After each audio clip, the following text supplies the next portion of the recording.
On New Year's Eve, JonBenét was laid to rest just outside of Atlanta, Georgia. This service is in loving memory of JonBenét Patricia Ramsey. We flew back to Atlanta to bury JonBenét, Atlanta being our home. There are moments in the public record of this case that feel less like grieving parents speaking freely and more like individuals carefully concealing pre-existing knowledge. A question that has persisted is whether the Ramsey family has faced any genuine consequences, or if they have managed to remain beyond the reach of justice. It is worth revisiting the case through a fresh, analytical lens, particularly their appearances on television. Television is often the most direct and powerful medium, a brightly lit stage where every word and tear can be meticulously delivered. It is also the very place where vulnerable slips and unconscious reflexes can be captured. While John and Patsy Ramsey often appeared to stick to a script and play their roles convincingly, they may have forgotten that whilst words can be rehearsed, involuntary reactions often cannot be masked. In what seemed to be a polished interview, where the Ramseys presented their familiar narrative, one of the most pivotal moments in the entire case arguably took place. Patsy Ramsey, in a trembling voice, uttered a line that she herself may not have realized was so revealing. "We feel like there are at least two people on the face of this earth that know who did this." At first glance, the statement sounds like a desperate plea for public assistance. However, upon closer analysis, something deeply unsettling emerges. An ordinary parent seeking justice might be expected to focus solely on the perpetrator, one person. Patsy, however, immediately included a second individual, someone supposedly confided in by the person responsible. This is not the kind of statement typically associated with an innocent victim. It is the kind of slip that may occur when someone already possesses knowledge, or has at least imagined exactly who holds the truth. The moment Patsy spoke those words, she appeared to freeze. Her eyes stiffened, her mouth fell slightly agape, and her hands clenched involuntarily. A classic freeze response that can occur when a person realizes they have said too much. At that precise moment, John Ramsey turned to her, not with worry, but with what has been interpreted as a look of warning, a swift, sharp, calculating sideways glance. He then clicked his tongue, a faint sound, but for those watching closely, it seemed to be an unmistakable non-verbal signal of frustration, and most importantly, a reminder. In that instant, that glance and subtle sound appeared to be all it took to pull Patsy back in line. Her expression reset almost immediately, her voice softened, and she slipped back into the character of the grieving mother. Some analysts view this not as an accident, but as the moment their carefully constructed public persona was momentarily compromised. Through his glance and cue, John Ramsey may have revealed his true role as the orchestrator, the one managing the performance from behind the scenes. Throughout the interview, they deflected direct questions and repeated vague phrases like, "I don't know," remaining a perfectly unified front. This brief exchange, however, raises several critical questions. What prompted Patsy to mention a second person, and why did John appear to intervene so swiftly and without hesitation? Could it be that they knew far more than they ever admitted, and that their unified story was not just to protect themselves, but to shield someone else inside that house? Watching that moment back, one could interpret the scene not as two grieving parents, but as two accomplices, terrified that a careless slip could shatter their narrative. This was not the only time John and Patsy Ramsey showed signs of pressure. A review of their interviews over the years reveals what some see as a disturbing pattern. When asked directly if they had anything to do with their daughter's death, their answers were consistently simple denials. They rarely strayed from certain phrases, which feel carefully crafted, to evoke sympathy but ultimately reveal nothing, repeating them regardless of the specific question asked. Moreover, there is often an undercurrent of defensiveness. They bristled at suggestions of wrongdoing and shifted blame towards investigators and the media. This is not typical behavior for grieving parents, who usually do everything possible to assist an investigation. Innocent people, it is argued, do not need to hide behind rehearsed statements or police each other's words during interviews because they do not have a script. The persistent hypothesis is that John and Patsy Ramsey did, and it was a script designed to protect something or someone inside that house, someone whose freedom depended on them keeping that story straight. Perhaps they were protecting a secret so dark they were willing to mislead the entire world. The real question is not whether they were untruthful, but what exactly they were lying to protect. To understand what they were trying to hide, one must first examine their potential motives, which are layered and complex. Three chilling motives begin to take shape, starting with their obsession with maintaining the image of a perfect family. For years, the Ramseys presented themselves as the embodiment of success, wealthy, beautiful, and admired, with John as the accomplished businessman. In their public life, John and Patsy Ramsey played the role of the American dream couple. He, the accomplished businessman; she, the former beauty queen, flawless on the outside and untouchable within their community. To admit fault, or even to show weakness, would have shattered that illusion. For people like them, reputation was not just a matter of pride, it was currency, translating to influence, social power, and respectability. When that mask began to crack, their immediate instinct appeared not to be to grieve, but to patch it up at all costs. However, image was not the only thing they were protecting. The second motive was far more personal: self-preservation.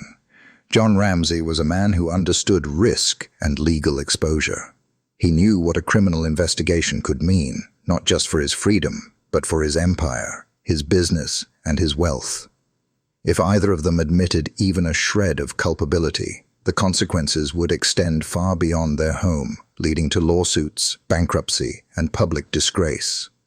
Sometimes, deceit is not about hiding what you did. It is about protecting everything you still have. Perhaps the darkest motive of all was the protection of another kind.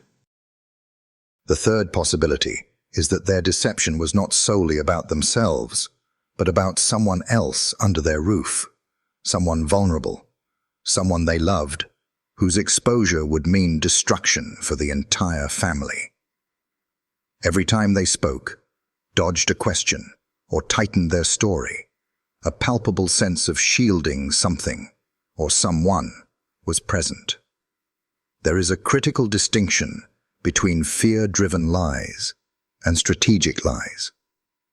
Fear-driven lies are messy, chaotic, and uncontrolled, often leaking out in moments of panic. Strategic lies, however, are cold, precise, and calculated. People who lie out of strategy are not reacting to fear. They are working a plan. Every word, pause, and glance is deliberate. They rehearse, they adjust, and they watch each other closely to ensure neither one says too much. They lie not because they fear punishment, but because they are protecting something much bigger than themselves. This shifts the central question from whether they were lying to why they were lying and what exactly they were protecting with such ruthless precision. What stands out most about John and Patsy Ramsey is not only what they say, but how they say it. Their communication style is heavy with rehearsed restraint, rarely revealing genuine emotion. When asked about specific details, they often responded with vague deflections like, "I don't recall that," or endless repetitions of hollow phrases such as, "I don't know." These are hallmark tactics of controlled deflection, not signs of genuine trauma. They also meticulously rehearsed unity, presenting themselves as a unified front with no contradictions or misalignment, even under intense questioning. Honest grief does not typically come with such a polished performance. This suggests a deliberate strategy built on discipline and mutual coordination, a tactical alliance. Hidden in the way they speak is another subtle pattern. When under pressure, they would change how they referred to JonBenét. At first, she was our little girl or precious daughter, but as questioning intensified, she became she, or even more distantly, the child.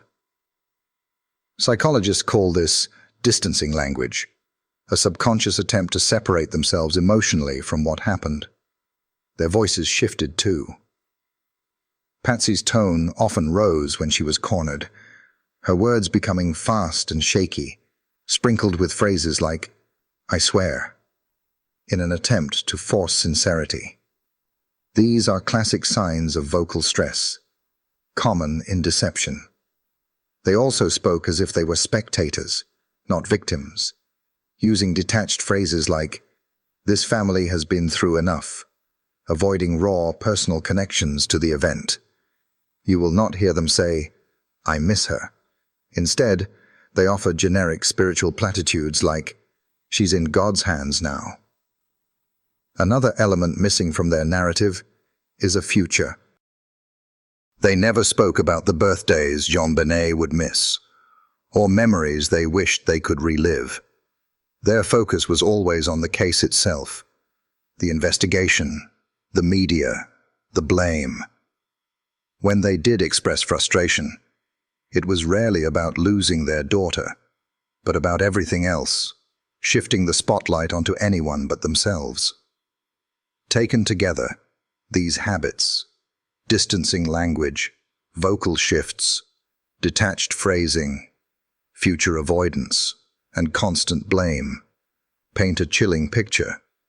These are not just people hiding something. These are people who have spent years perfecting how to hide it.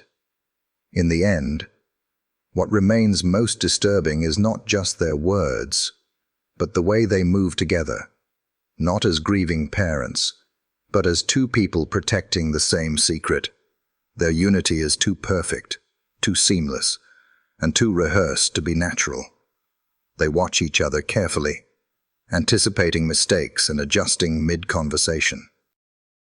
It is a performance, and nowhere was that more obvious than in the moment Patsy said, "There are at least two people on the face of this earth who know who did this." In that brief instant, their perfect mask almost slipped. By admitting that, Patsy revealed that there was a second person involved, or at the very least, that she believed there was. The question that still lingers is not whether they were lying, but who they were protecting all along. Their daughter's memory, their carefully guarded family name, or simply themselves. One of the darkest yet most straightforward possibilities is that John and Patsy Ramsey were not protecting anyone else at all. No unknown intruder, no outside threat. One harsh reality that must be considered is that their primary motive was self-preservation. This scenario, when examined closely, appears to explain their every move and every carefully rehearsed statement. From the very beginning, they may have known that if the full truth ever came to light, their lives as they knew them would be over. The consequences would not just be emotional, but devastating in every imaginable way, leading to the complete destruction of everything they valued. Legal prosecution, prison time, public humiliation, financial ruin, and the obliteration of the flawless, upper-class image they had spent their entire adult lives building. In their world, admitting fault was not just about accountability. It was about annihilation. Therefore, everything they did from that night forward appeared to center around one goal: survival. In every interview and public appearance, their strategy was remarkably consistent. Their words were never truly focused on justice for their daughter. They were focused on clearing themselves.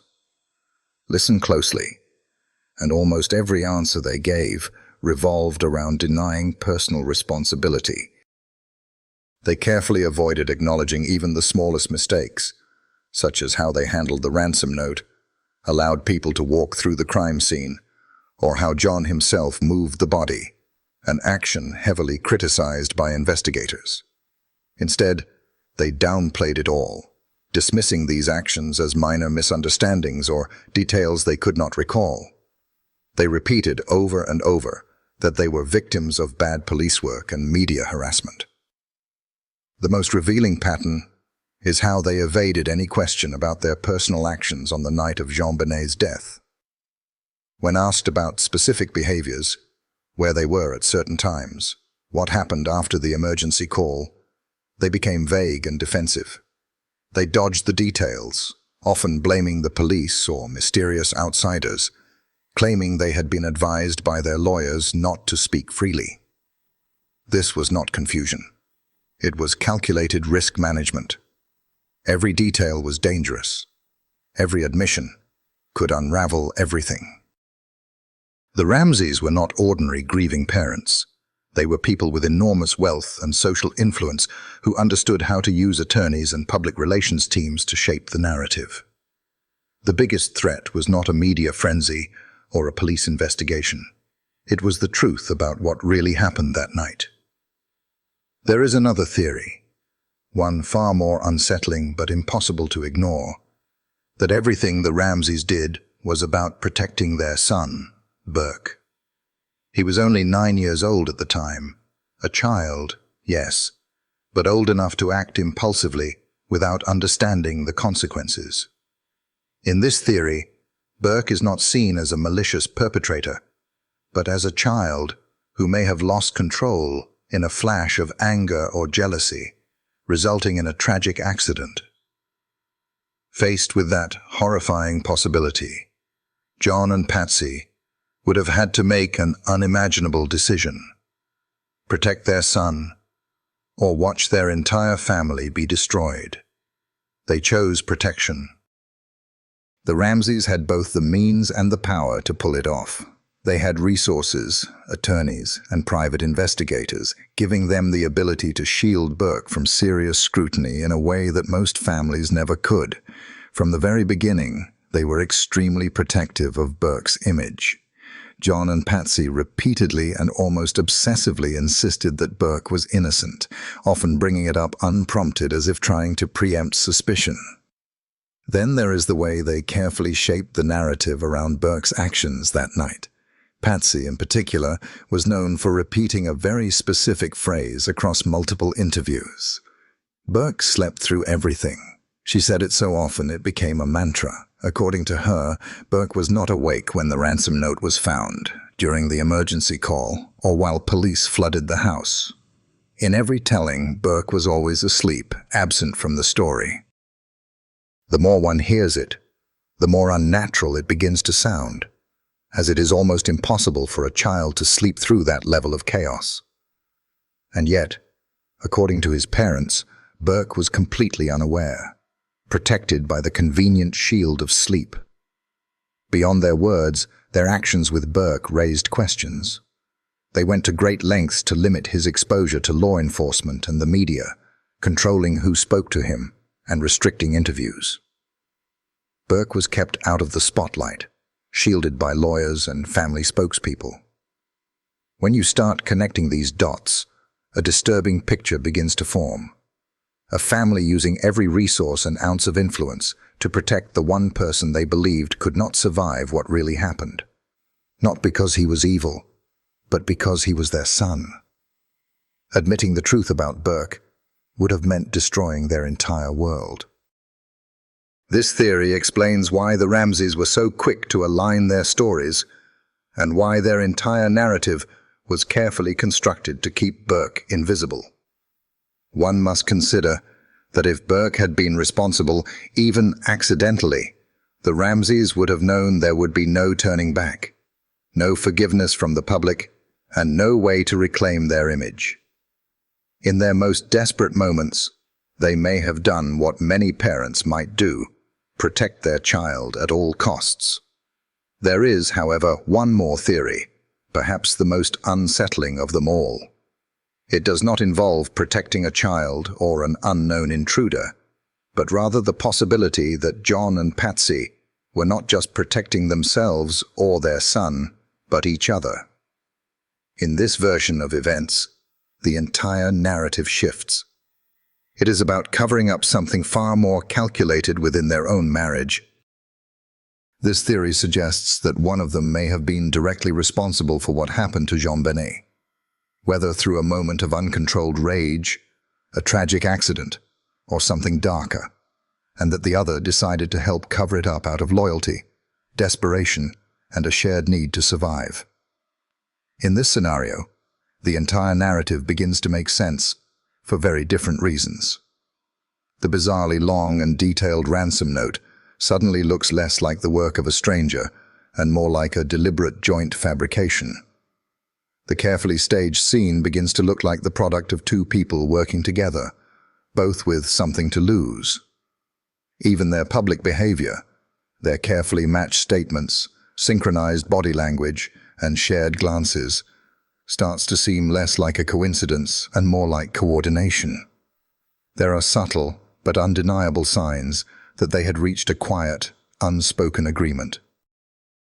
In every interview, they followed a strict pattern: never contradict each other and stay locked in sync, mirroring each other's emotions and echoing the same talking points. Behind that polished front, there are occasional glimpses of something else: a shared glance, a subtle hand gesture, or fleeting looks of tension when one of them strays too close to dangerous territory. It is the look of two people who have rehearsed their story too many times, who understand that the moment one of them falls apart, the other goes down with them. Their carefully constructed image of a resilient, united couple may have been a desperate alliance, bound not by love, but by mutual guilt. Every theory leads to one unavoidable question: just how far were they willing to go to protect their secret? The focus is not just on the event itself, but on the lengths two people would go to in order to keep something hidden forever. If they really did cover this up together, then what exactly was at stake? Was it about saving their freedom, wealth, and social status? Or was it about something even more personal and darker that we have yet to fully comprehend? This is the point where the case stops being just another unsolved homicide and becomes a story of obsession and control, where the line between victim and perpetrator begins to blur. The real secret may not be the initial act itself, but what people are willing to do to keep it hidden. For years, the image of the Ramsey family remained frozen in the public's mind. A storybook portrait of American success, a wealthy father, a former beauty queen mother, and two beautiful children. They were everything the public wanted to believe in. But as we peel back the layers, another picture begins to emerge, one that is far colder and more fractured. Behind the closed doors of their grand home, theirs was a household defined not by warmth, but by distance, tension, and quiet resentment. At the center of it all was a marriage riddled with cracks. Patsy was known for her high-strung personality, controlling, anxious, and emotionally unstable. Her obsession with appearances spilled into every corner of her life. She was described by those who knew her as volatile and often difficult to please. John, on the other hand, was a man of secrets, quiet, reserved, and deeply private. He had learned long ago how to compartmentalize, wielding control not through emotional outbursts, but through silence and detachment. Their former housekeeper, Linda Hoffman Pugh, later described the Ramsey household as cold and tense, an environment where appearances mattered more than connection. Another close family friend echoed the same observations, describing the Ramseys as distant and anything but the loving, cohesive unit they projected to the world. They were hiding deep, festering dysfunction that had been there for years. The question becomes inevitable. Were John and Patsy simply protecting themselves from legal consequences?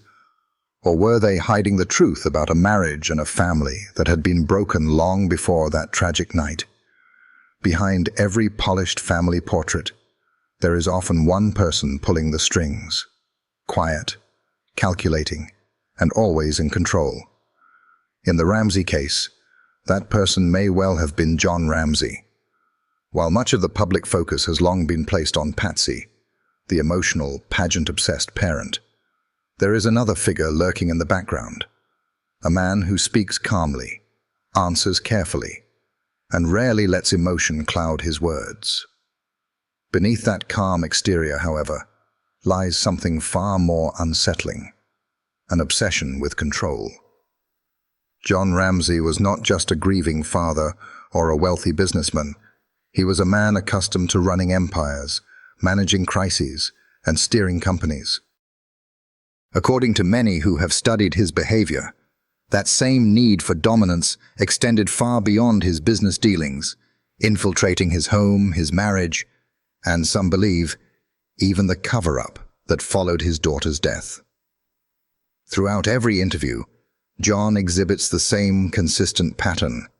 He speaks only when necessary, always with measured words. He avoids direct answers, especially when the topic turns to the night of the incident, carefully constructing his responses to maintain a safe distance from anything that could implicate him directly. The theories surrounding his true motives are as chilling as they are plausible. Some believe John's sole focus was self-protection, shielding himself from potential allegations of a sensitive or abusive nature. Allegations that have circulated in the darkest corners of this case for decades, though never officially proven. Others suspect something even more calculated, that John subtly allowed Patsy to carry the public burden of suspicion, leveraging her emotional instability to deflect attention from himself. In this theory, Patsy becomes the sacrificial pawn, emotionally fragile, easily manipulated, and ultimately blamed by many for the tragedy. But John's actions also suggest a third, equally unsettling possibility, that his primary goal was to protect Burke at all costs. As the heir to his fortune, Burke represented not only the continuation of the family name, but also the preservation of everything John had worked for. By shielding Burke, John was not just protecting a son, he was protecting his entire legacy. Through it all, John remained the quiet puppeteer, guiding the narrative and ensuring that every public statement served his personal interests. The most disturbing signs of John's control are found not in what he says, but in what he refuses to say. His interviews reveal a man who speaks with chilling precision, consistently answering in ways that benefit himself, even at the cost of others, especially Patsy. Time and again, his words subtly shift responsibility away from himself, placing Patsy in increasingly vulnerable positions. His cold, unflinching demeanor, calculated responses, and tightly controlled body language suggest not just innocence, but strategy.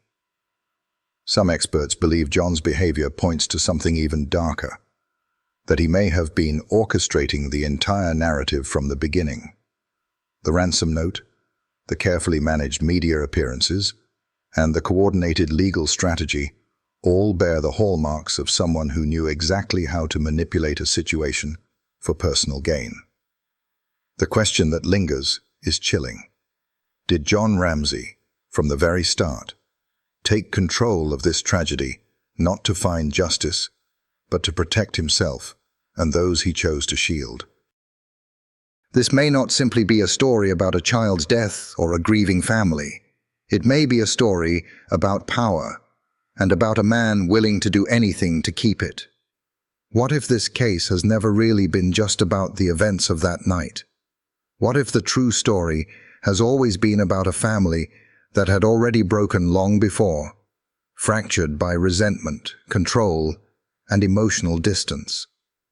This begins to feel less like a crime and more like a performance, with every press conference and TV appearance serving as another act in a script designed not to find truth, but to protect a narrative. And at the very center of that performance, one figure remains steady, calm, and always in control: John Ramsey. The question is no longer who was responsible, but a far more haunting one. If the truth has always been about a family already broken beyond repair, then perhaps this has never been about justice at all, but a perfectly staged performance directed by John Ramsey himself. Was this ever really about protecting his family, or was it always about protecting himself? John's career was built on control. His image depended on it. And after that fateful night, his entire survival strategy seemed to center on it. He remained calm and composed, choosing his words with meticulous caution. He consistently steered away from specific questions about the events of that night, avoiding timelines and personal details. His focus was on preserving his position. Whether the whispers of something more sinister hold any truth, there is no denying that John Ramsey's behavior fits the pattern of someone protecting themselves first. But others see something even more calculated at play, that he recognized Patsy's emotional fragility and deliberately positioned her as an emotional shield, allowing her to carry the weight of public suspicion. In this version of events, he was not just protecting, he was using his wife as a buffer. And then there is the third possibility, that his ultimate goal was to protect Burke, his son, his heir, his legacy. If Burke was responsible, John would have been faced with a devastating choice. And every move he has made since that night suggests his choice was clear. He kept Burke out of the public eye and directed attention away from him at every opportunity. What makes his behavior even more alarming is that in every public statement, his words consistently serve one purpose: to benefit himself. Time after time, John Ramsey's statements subtly shift blame in one direction, toward Patsy. He never explicitly points the finger, but the implication is often there, lurking between the lines. John's cold, calculated demeanor is impossible to ignore. He does not show sadness, he shows strategy. His body language is controlled, his tone is even, and his gaze rarely wavers. He behaves less like a man mourning his daughter and more like a man managing a crisis. Many investigators have pointed to this behavior as evidence that John may have been the architect of the entire cover-up, that he was not merely swept up in Patsy's hysteria, but was, in fact, directing it. The ransom note, written in the house on Patsy's notepad, bears all the marks of a planned diversion, possibly orchestrated by John himself. The way he manipulated the media, the precision with which he handled lawyers, and the consistency of his narrative all suggest a man who knew exactly how to control a narrative to his advantage. In every step of this case, John's actions have been tailored to protect himself first and foremost. His priority has remained unchanged: control, preserve the empire, and keep the truth buried. This leads us to perhaps the most dangerous illusion of all, the illusion of honesty. John Ramsey has always presented himself as the calm, steady figure in the storm.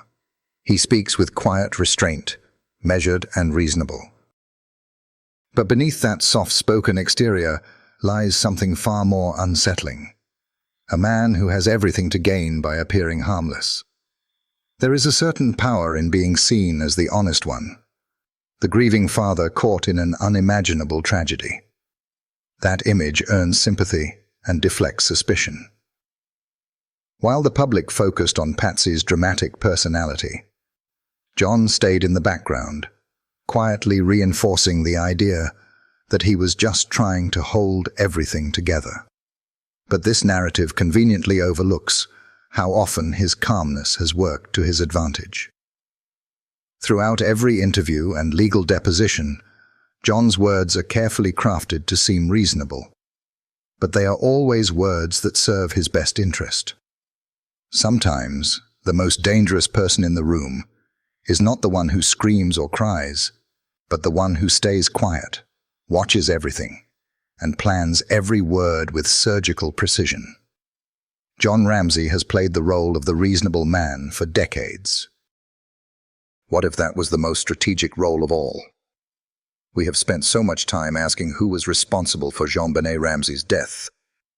But maybe that has been the wrong question all along. Beneath every headline and televised plea, there lies something far more sinister. Not just a crime or a cover-up, but a deeper rottenness beneath decades of silence. A truth about power and what people are willing to do to protect everything they fear losing. And at the center of it all, once again, we find John Ramsey. What if JonBenét was not the only victim in that house? What if she was simply the most visible one? In the end, after every interview is dissected and every theory laid bare, one truth becomes impossible to ignore. The Ramseys were never the victims of the media. The picture-perfect family was exactly that, an illusion. From the very beginning, this was not the story of a grieving family fighting for justice. It was the story of people fighting to protect something far more precious to them than the truth. It was about power, control, and survival at any cost. They were the architects of their own narrative. Every tearful interview and shaky voice was not about finding a perpetrator. It was about deflecting attention and buying time to protect what mattered most to them. Not their daughter's memory, but their carefully constructed empire. This was a family willing to sacrifice anything and anyone to keep their secrets safe. They lied and deflected, allowing the media to paint Patsy as unstable, while John sat back, controlled and untouched by the same level of scrutiny. They distanced Burke from it all, erasing him from the narrative. Behind closed doors, every move they made was cold, strategic, and self-serving. They were not just preserving their freedom, they were preserving their lifestyle, their wealth, and their power. And now, decades later, we are left staring at the same haunting question. Will the truth inside the Ramsey home ever be exposed? Or has this case already become something far more terrifying? A cautionary tale about the power of image, the reach of wealth, and the chilling reality that sometimes the most perfect families tell the most perfect lies. Perhaps this was never about justice. Perhaps it was always about a lie so carefully crafted that it became untouchable. A lie that allowed them to keep everything. A lie that turned JonBenét into not just a victim, but the ultimate sacrifice. Some stories end with justice. This one ends with silence. If the truth still lives inside that house, we may never hear it. But in a case built on secrets, sometimes the silence tells us everything. As we draw the curtains on this labyrinth of deception and unanswered questions, we are left in a profound and unsettling silence.